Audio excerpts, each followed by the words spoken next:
a great window that offers both a wide view and good ceiling without taking up space. Is this Xinjiang 130 side compression window behind me? Ordinary sliding window weather strips easily age, leading to wind and water leakage. But this one is different. We use a complete rubber strip sealing process throughout. When closing the window, the entire side compression hardware system pulls the window sash inward to press tightly, achieving a perfect fit between the rubber strip and the frame.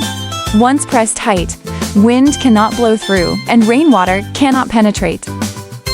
The profile is made of 6060T66, ultra-high precision virgin aluminum with a wall thickness of 1.8 mm to 3.0 mm, standard Techniform thermal insulation strips from Germany, and a full set of BOGO hardware as standard, offering sincere top-tier specs for balconies, studies, and bedrooms.